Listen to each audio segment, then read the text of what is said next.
Good afternoon, everybody. Uneducated Economist here. So, bankruptcies galore happening everywhere, right? Now, the Federal Reserve, they have been raising interest rates for quite some time in order to bring the demand down in line with the supply. This has been their narrative for months on end. And how the heated economy doesn't seem to be slowing down enough for the Federal Reserve. But yet, everywhere you look, there is trucking issues, shipping issues, store closure issues, retail apocalypse. Everywhere you look, these issues are showing signs of a major slowdown taking place within the economy, but yet the Federal Reserve and their indicators are showing that the interest rates that the Fed funds level are still significantly too low, and that there's going to have to be a 0.5 percentage point increase in order to bring the demand down. This is not what's happening. Okay, the demand is not overwhelming the supply. The supply is disappearing. Think about it. If stores are closing, if the shipping is having issues, the freighters that are out there having overcapacity, having to park their freightliners, truckers going out of business. Think about this for just a second. This is the distribution network. This isn't like people doing sales. This isn't corporate profits, gouging the customer. This is the reality of the situation. This is something that we have talked about many times. If you only focus in, because this is the problem that I'm finding out there, is that it's really easy to just go ahead and absorb that narrative. The Federal Reserve printed too much money. That's the problem. Period. End of story. Go ahead and case closed, shut the book. Everything that you look at will have that narrative attached to it. And you will see it in everything that you look at. It doesn't matter what's going on. Right? So long as you look at it in that fashion, that's what you will see. And so now when I brought it up time and time again, that this is more about a supply chain breakdown than it has, as far as the inflation that we are experiencing, than it has to do with the Federal Reserve and their monetary policies. Okay? There is a major difference that has taken place right now.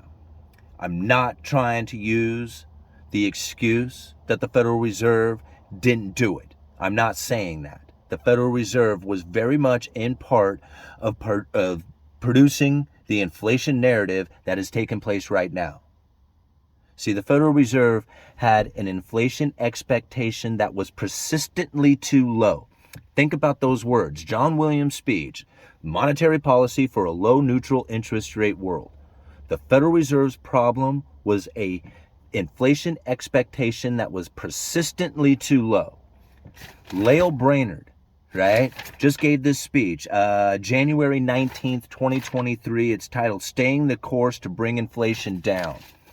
This is one sentence that is in there. Just think about this one sentence. That is why it has been important for monetary policy to take the risk management posture to defend the expectations anchor, right? Not fight it, not fight the inflation expectation, to defend it.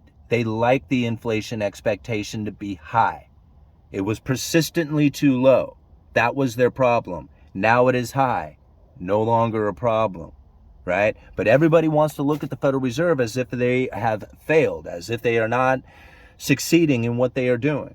See, that's why I've been putting out these videos. I mean, here's the thing.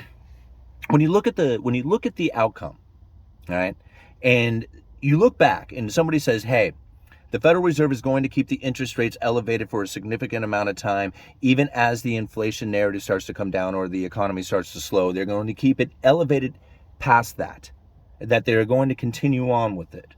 Even after the inflation comes down and everybody starts screaming, you're killing the economy, you're hurting the economy, you're causing a recession, they're going to keep it elevated. I said this a long time ago, right? Now, I came up with all kinds of scenarios on what was going to happen. Some of them came true, some of them didn't. The outcome, right, is there. The Federal Reserve is keeping interest rates elevated. Everybody is worried about a recession, right?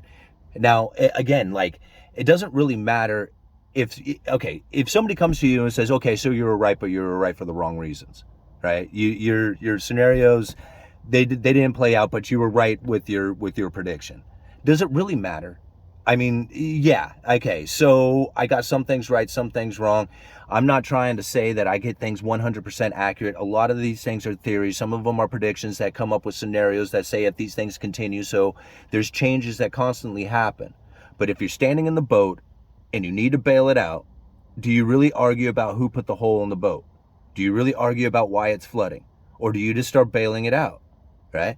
This is the point. This is like, you don't have to sit around and going, yeah, I think the boat's getting, I think the boat's getting more water, taking on more water.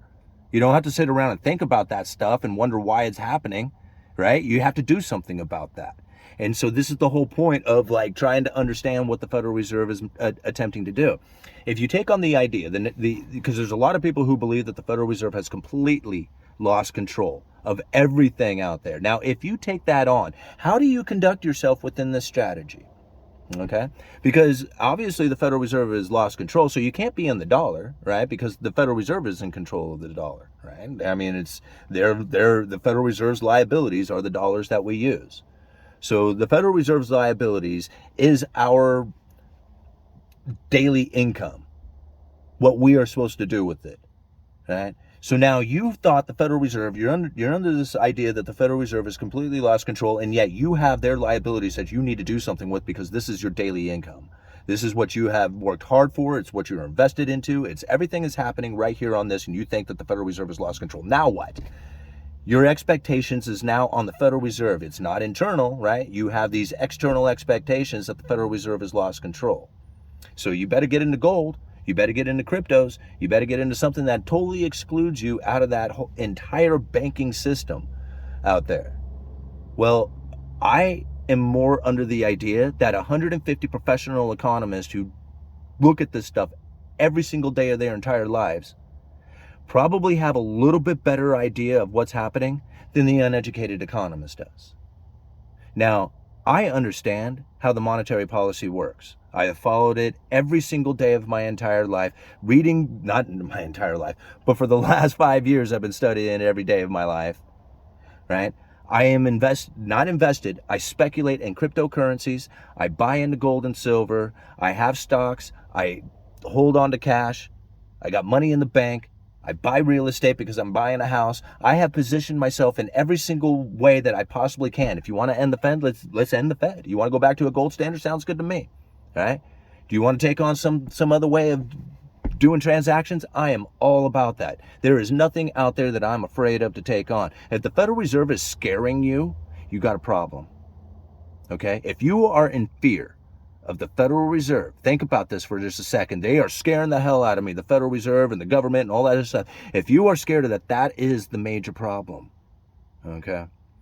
It's because you're lacking the understanding of what's actually taking place. It's because you haven't positioned yourself in a way that you can deal with the downfalls of the monetary system or governments or society in general, or the continuation as if things are going to function, right? Because that's generally how it happens, is they just continue to steam along.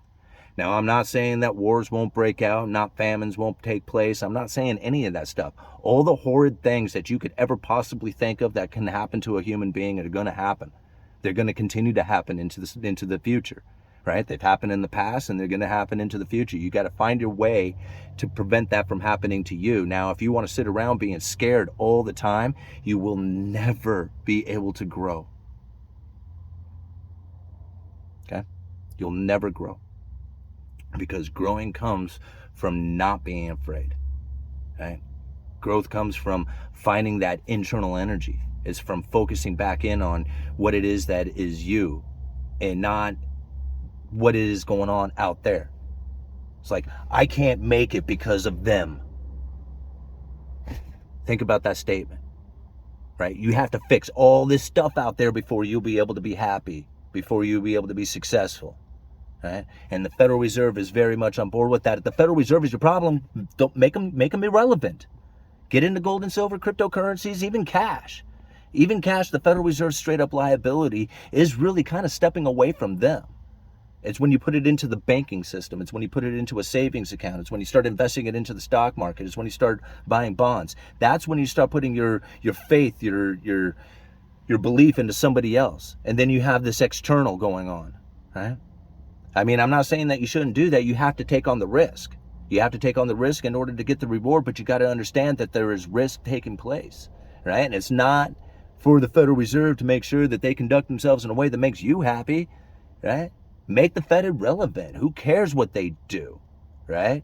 I mean, as far as like if from somebody else's point of view, like they're going to come down and take you out, make your life miserable. Who cares? Don't. I mean, that's not for a strategy to take on, right? I mean, if you honestly believe that the Federal Reserve is coming down on your life to make your life personally miserable, right? I mean, if that's what you actually believe, then you will never succeed, okay? In anything, ever, because that's not what the Federal Reserve is intending to do.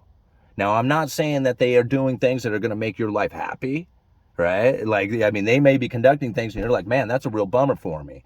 That may be happening, but yet that's the way life is, because life isn't fair, right?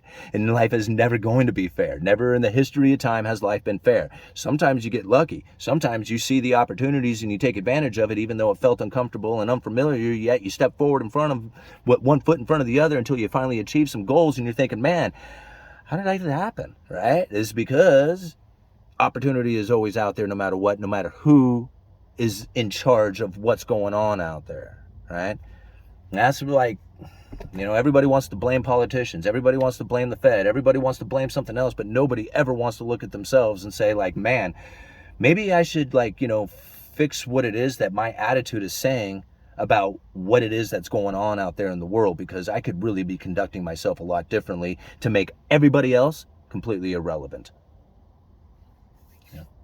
Why do I rant so bad in it? It's because of the coffee. That's it. I drink too much coffee in the afternoon. Okay, Uneducated Economist. You guys let me know.